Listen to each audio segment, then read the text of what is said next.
one. So if I forget, please. All right, feel free. I believe we are ready to go. Awesome. All right.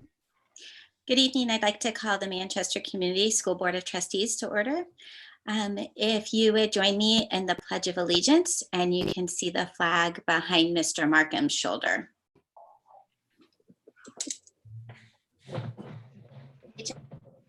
To the flag of the States of America, and to the republic for which it stands, one nation, under God, indivisible, I had a really liberty, justice for all. justice for all.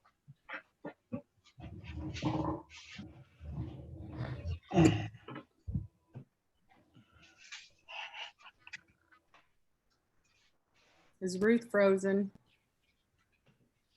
I think she's frozen, yeah. She'll come back.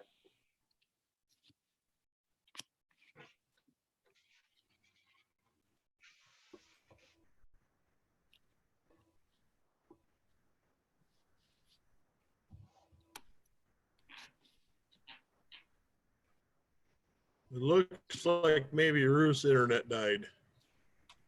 Yeah. Does the vice president want to take over? Yeah, I can.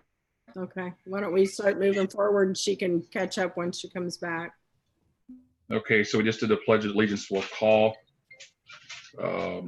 any 1.3, any emergency additions or deletions to the agenda?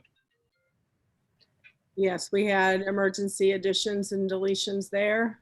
Do you not have them in front of you? Oh, I can read them. 3 I point. do. Okay. Okay, 3.5.11, John Paul Seacrest, Manchester Junior Senior High School special education teacher. 3.5.1.2, Alex Brandyway. Please correct me if I'm wrong. Manchester Junior Senior High School head football coach. And 4.6, board member salary resolution. 2. And then any hearing of patrons. For the hearing of patrons, we're just asking that if anybody has any questions that they could email me personally, and I'll make sure the board gets any information that they would like to pass along. So you can go ahead and move forward. Okay, Excuse me. consent items 3. Ruth just texted me, said her internet is out, so we'll get her back in when we can.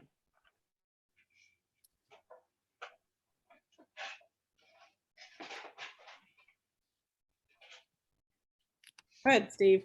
Sounds good. Okay, so bear with me. I'm reading this off my phone. So, okay, to hearing your consent items 3.1, minutes 3.2, and claims. So regular claims dated April 14th, 2020, 3.22, prepaid claims dated March 1 through the 31st, 2020, 3.2.3, payroll claims dated March 4th, 2020, and March 19th, 2020, 3.3 grants and 3.4 donations. Here's Ruth. We need to read donations. Does anybody want to do that? Anybody have it in front of them? If not, I can. I can read them if you want, if you can hear me all right. Sure, go ahead.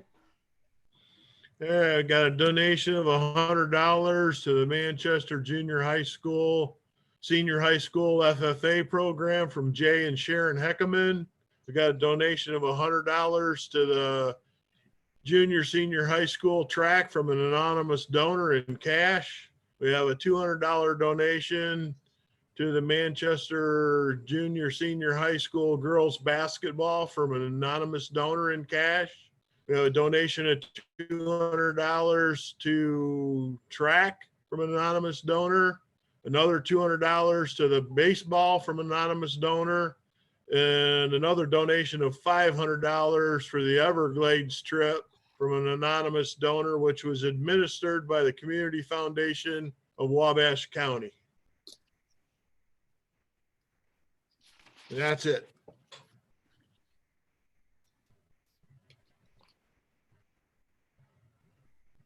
Ruth, are you going to take over or Yeah, I can. I can. Okay. Sorry Please. about that. 3.5 personnel? No, I'm just checking. Okay. So I don't think I usually read those. Do I? No, but he I'm- was reading through them, I think, Yeah. to help people that were online.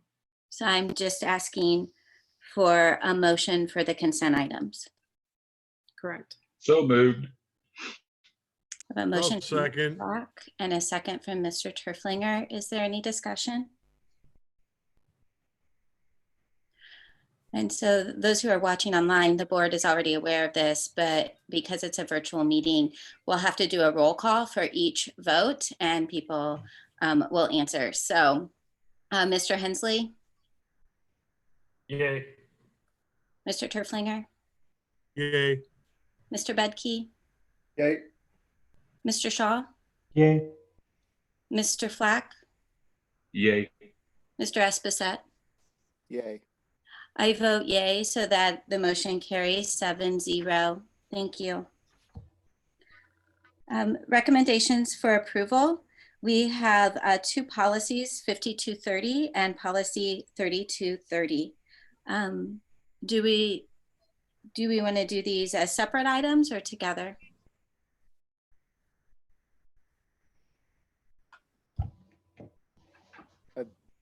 I would, Aye. let's do them separate. Separately. Okay. So I'm asking for a motion for policy 5230, Title I, parent involvement. This is a second reading and the administrative guidelines. So moved. Second. A motion from Mr. Flack and a second by Mr. Esposette. Do we have any discussion? All those in favor, Mr. Hensley? Well, for the discussion part, well, this, as we approve these, this would be with comment from the public or something?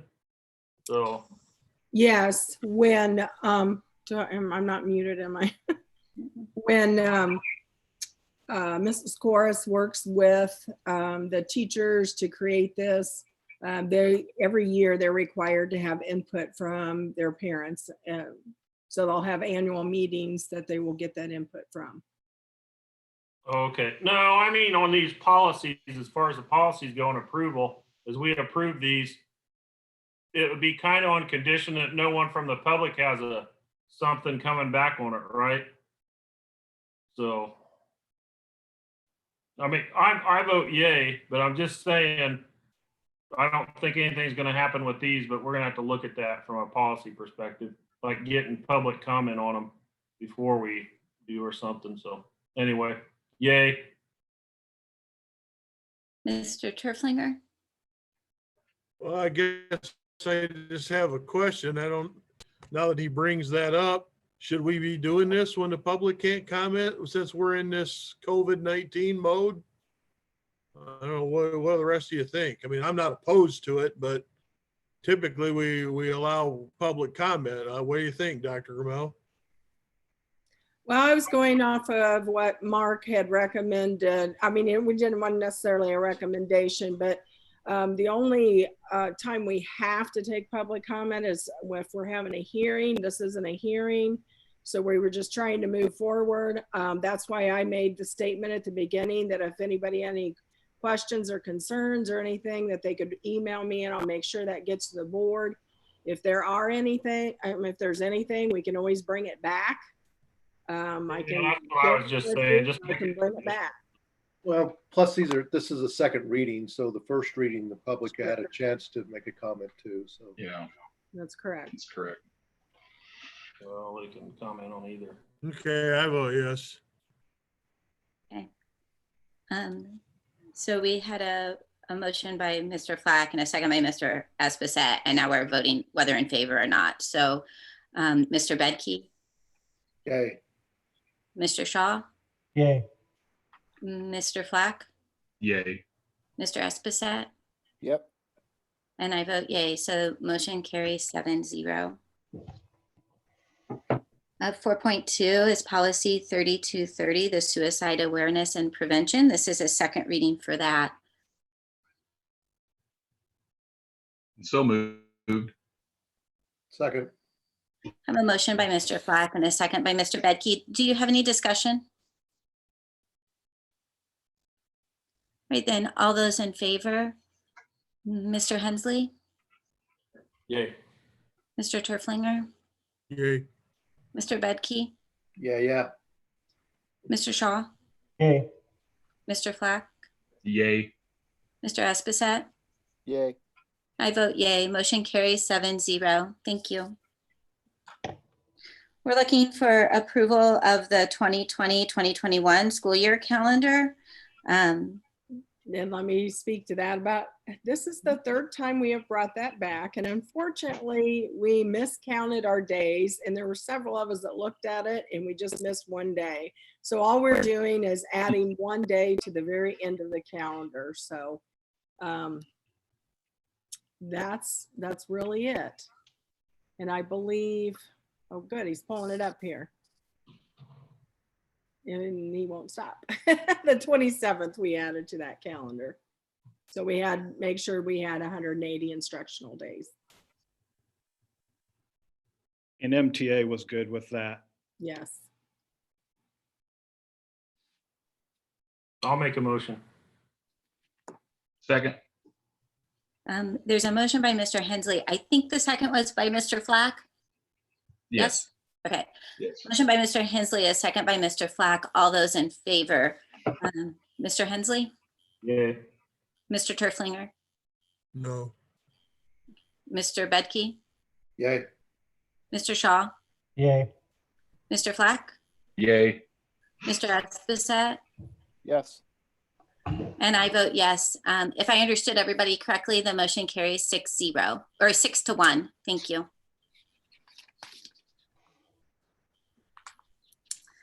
The next is the MIS farm cash lease. Yes, presented to you was the farm cash lease agreement. Mr. Hippensteel would like to lease this again. He did last year and has farmed it for a few years prior to that. I spoke with a couple of you on the board about this. What I would like to propose is that we would approve this agreement for this year that would run this contract from what was January 1st, 2020 through December 31st, 2020. Then come January of 2021, it would be my proposal that we would put this out for bids so that others would have the opportunity to bid on it if they would like to. And it would get us earlier in the year with this process instead of so close to the planting season right now. That does give them time to order what they would need to plant in the future.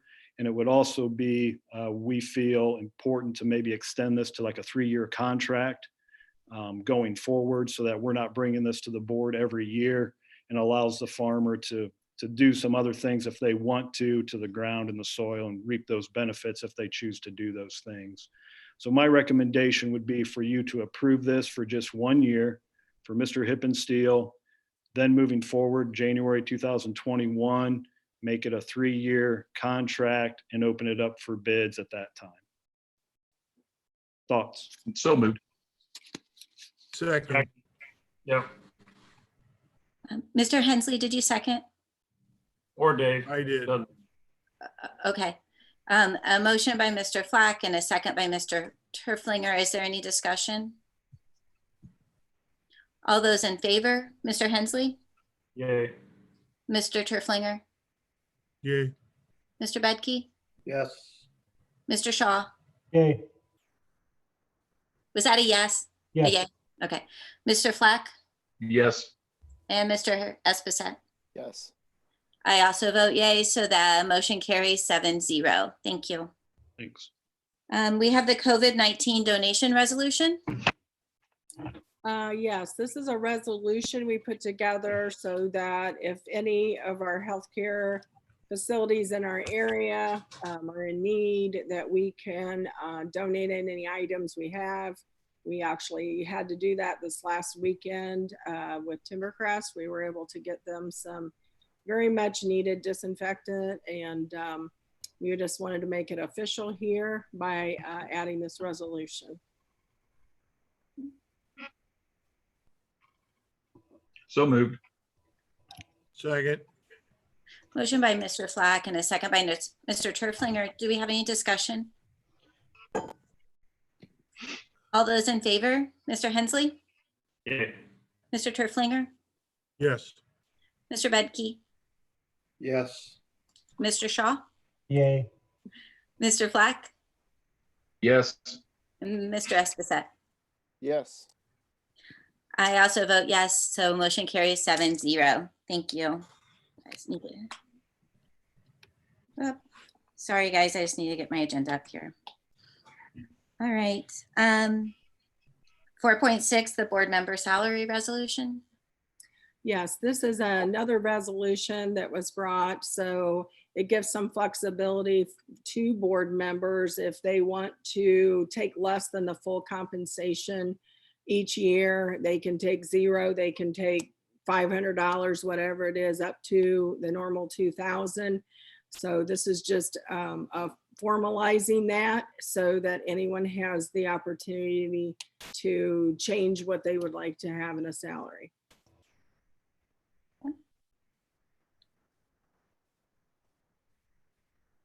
I'll make a In that, motion.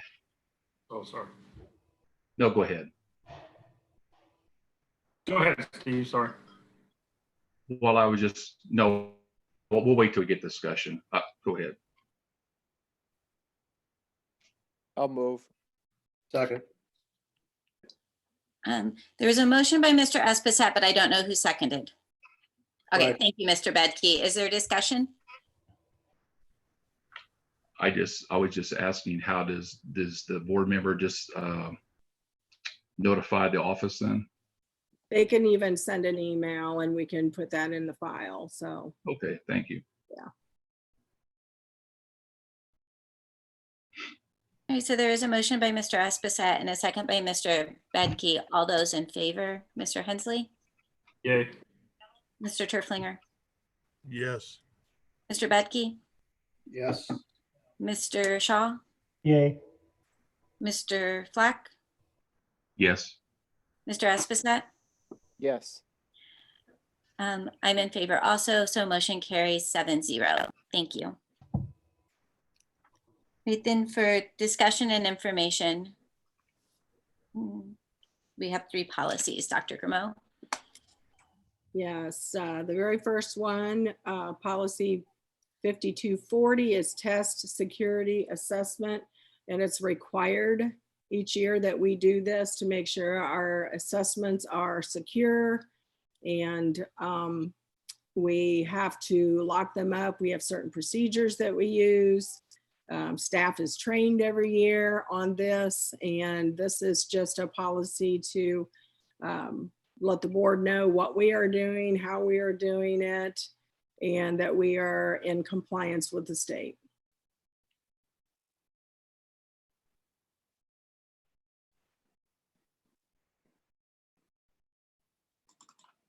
So this has all to do with all, like any type of ISTEP test or any testing we're doing, that we're following the procedures and the It's all protocol for encompassing for security. any, yes, for any of our testing, this is the procedures that we would take. Okay. And what are the checks and balances to this? How is that monitored in? We're actually monitored by the state, and we actually had a visit not all that long ago. And we had to do some things to be in compliance, but we were able to meet those requirements, and we continue to do those year after year. Okay. And I could also just say our testing coordinator, which is Mr. Self, he does a lot of that. He has to push out all of that information, all of the training. He has to be constantly checking on that, making sure. So he oversees all of that. Okay.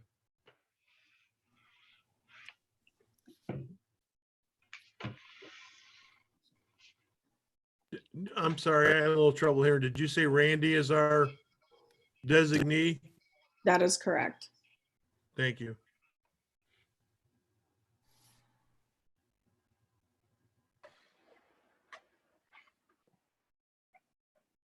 Is there any more discussion? Policy 2050, public records designee and copy fees. Yes, this law was just kind of updated recently on anybody that requests a public record. And we have put in there that I believe it's 10 cents for black and white copies, 25 cents for colored copies, but now we are allowed to charge an hourly fee for searching for records. We made that at $30 an hour, just kind of took the average of what our administrative staff makes.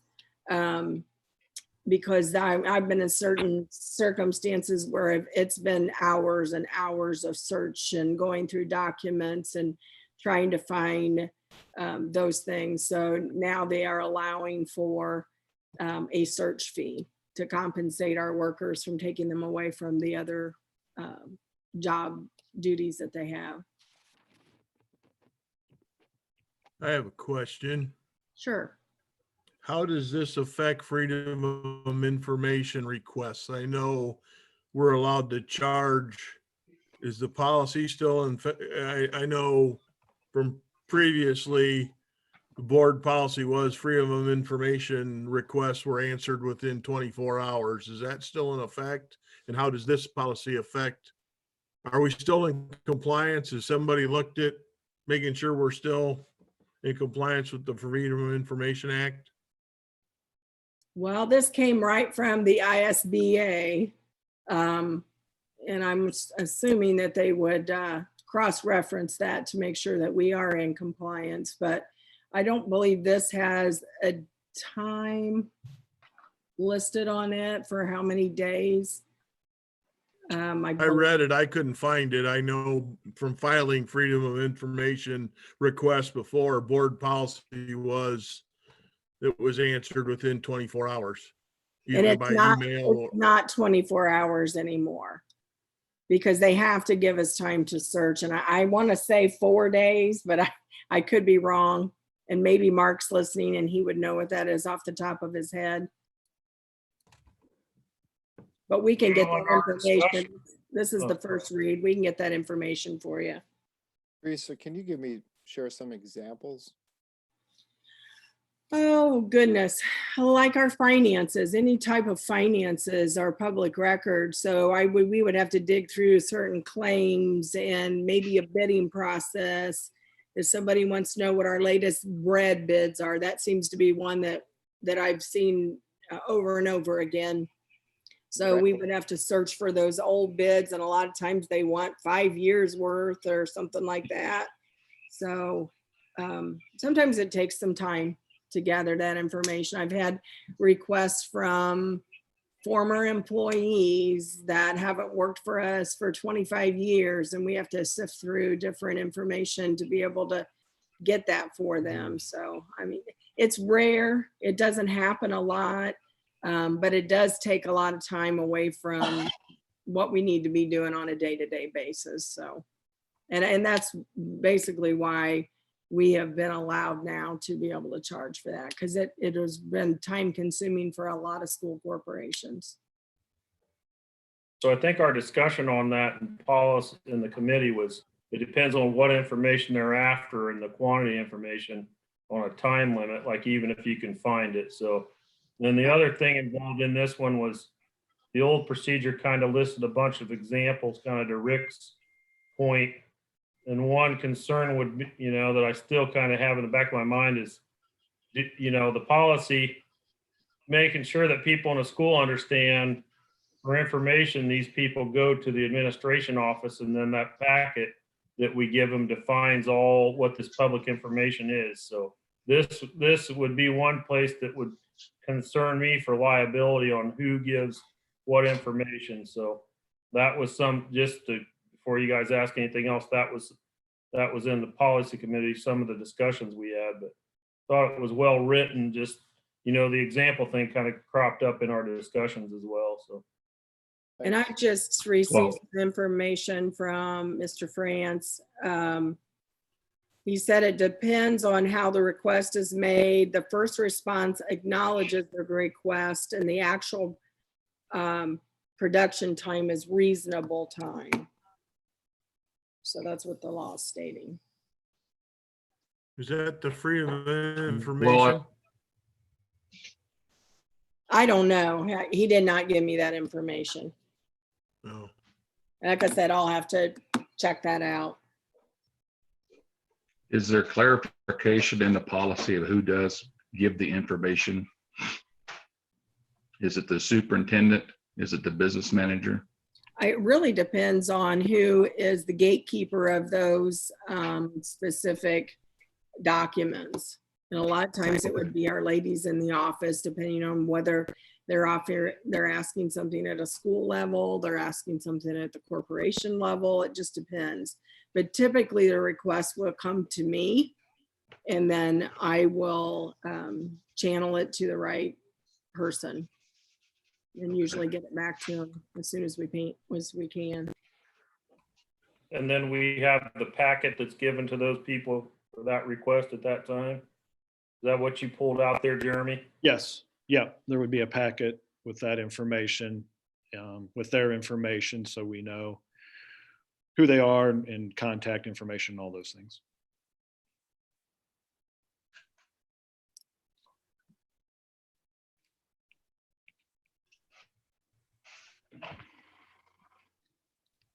Is there more discussion, or are people satisfied with this one?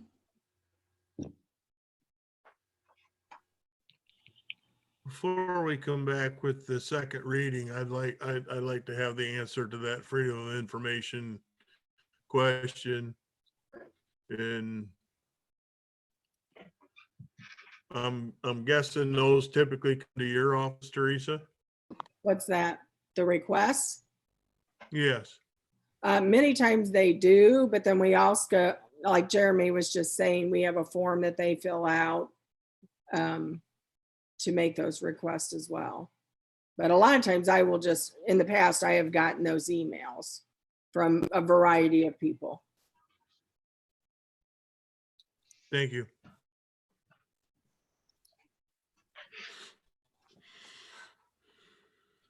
Steve, was it your point that there needs to be a certain channel? Well, I was, I guess, concerned was that the information was funneled back to one person giving back the information. That's all I was curious about. Is it Teresa that's giving the information back to that person? Is it Jeremy? If it's financial stuff, maybe Jeremy's that person, or, or is it like she gave an example about the bread, or is Mrs. Landis giving that information to the person that's asking? I'm just curious how that funnels through. Well, we could do it either way. Typically in the past, I've requested it and then I have been the one to send it. I can't speak for what you have done in the past here. I don't know, Jeremy, do you know what we've done in the past? I'm not sure. I think typically it's either been the superintendent or designee. That's what this policy says. Yeah. Yeah, that's usually what it is. I don't mean to overreact about it. I guess I would be concerned about sensitive information that needs to come through one person, I guess. Sure, yeah, absolutely. Just for consistency, Teresa, I'd make, let's say if someone emailed you, I would either email them the packet and make them bring it in and fill it out. And so you have a hard copy of everything. So it's not just over an email. And then yeah, either yourself or your designee, I just make it as consistent as possible. The only concern I would have is I have had requests from out of state. And I don't know that they could show up in person to do that. Well, they could then fill out the information and scan it back to you so that you have Correct. it with their signature. Correct, yes.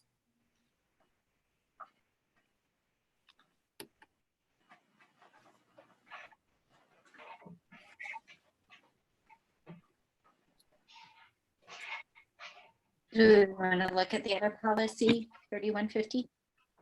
All right, this one is actually for CDL employees. This is new.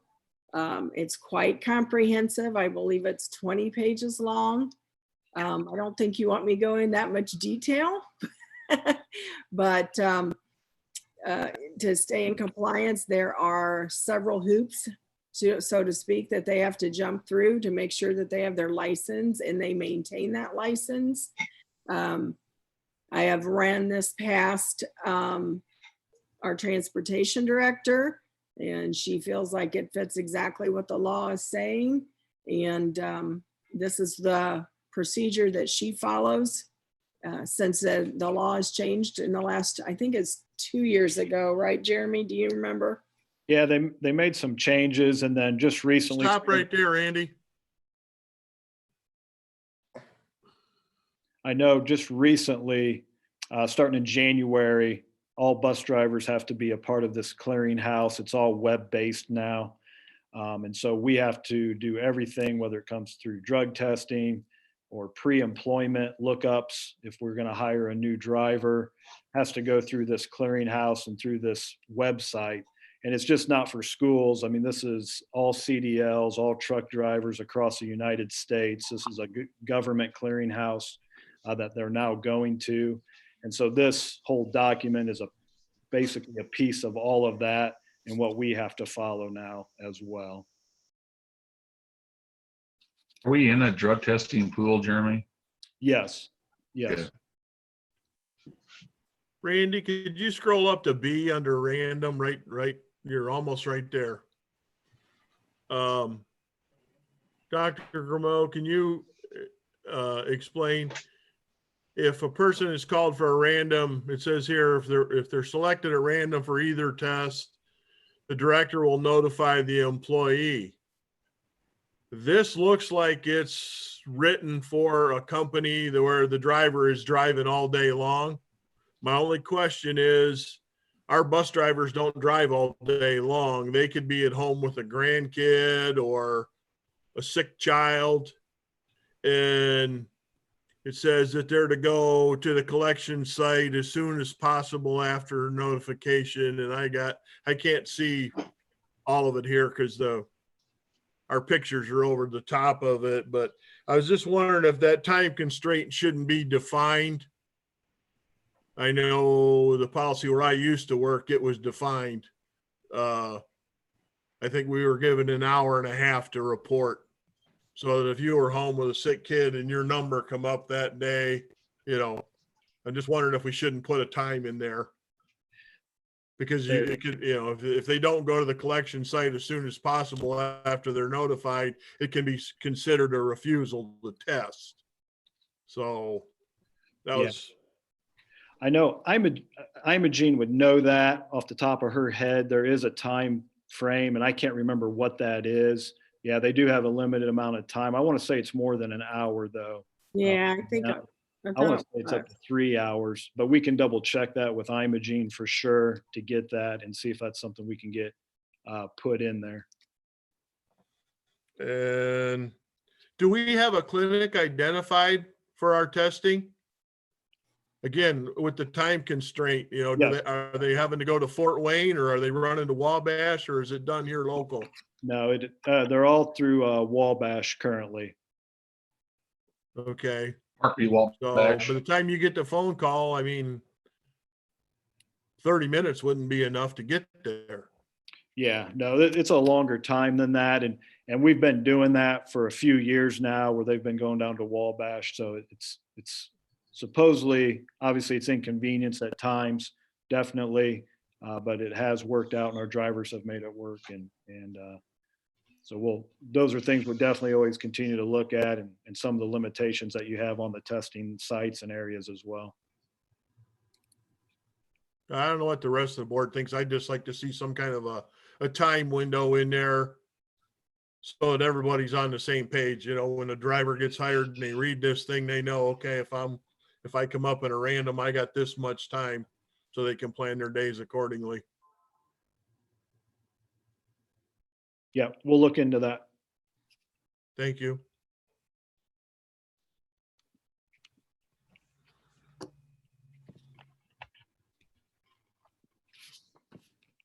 Is there any other discussion?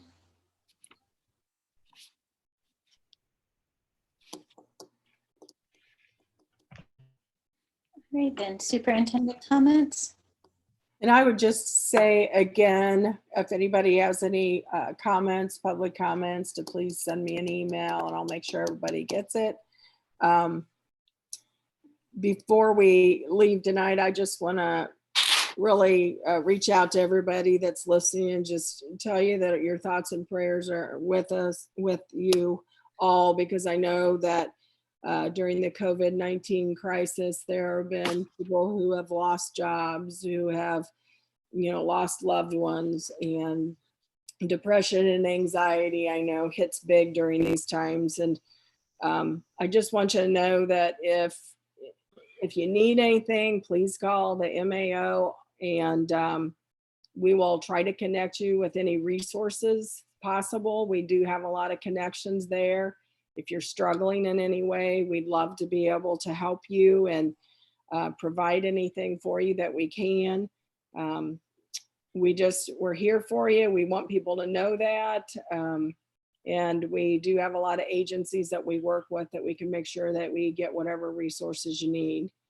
I also just want to commend, we have a lot of staff members that have done quite a bit above and beyond. And I just want to recognize our teachers right now. We have had some amazing lessons. I don't know, I know many of you that are on the board have family members that are students, children that are doing some of the e-learning lessons as well. And I can just tell you that a lot of the teachers that I've come across to just really went above and beyond to make sure that they were really focused on those learning gaps and preparing the kids for next school year, whatever it is that they're going to be doing, or what grade level or what subjects they're going to be. It's all about filling in those gaps and make sure kids are prepared right now. And that was what I challenged the staff with when we knew we were going to this, is about filling those learning gaps. And I can just tell you that our teachers have really stepped up to the plate. And I just want to recognize them and just tell them that I'm proud of them, and they've done just a commendable job. And we just thank them for what they're doing right now for our students. And that is all that I have for right now. Are there any board comments? Yes, I have. I neglected to send the email for the Heartland update. Obviously, they're shut down, but I would just like to give a shout out to David Brace, Joe Halverson, and John Higgins, and the Do It Best Hardware in Wabash. They were contacted by a former employee that's in the healthcare field now, was in the paper. I'm sure most of you probably saw it, but they stepped up, went in, started running the 3D printers, making face masks for the health industry. And as the story goes, they got to talking and figured out that there was another way to make some masks that are actually reusable and a little faster. And I believe they've supplied 250 of the semi-disposable ones and 50 of the permanent ones, and they continue to work on it. And it's just, we live in a great place, Wabash County, Indiana. We live in a great place. These people are all stepping up, and so that's pretty. We're continuing to, Mark Hobbs and Dana Wanamaker and a few other folks are continuing to work towards the grant. Mark is still pretty encouraged that we still got a shot at this. And the other thing is, I was a part, along with Bryce and Mr. Esposette and a few others, in filling these boxes and keeping the students fed. And my hat's off to Becky Landis and her staff. Pretty remarkable. That's all I got. Everybody be safe. Thank you for the update, Mr. Turflinger. Does anybody else have any comments?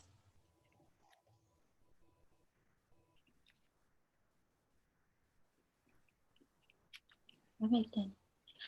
I believe we're adjourned. Thank you, everyone. Have a good evening and take care. You too. Bye. So, yep. Thank you.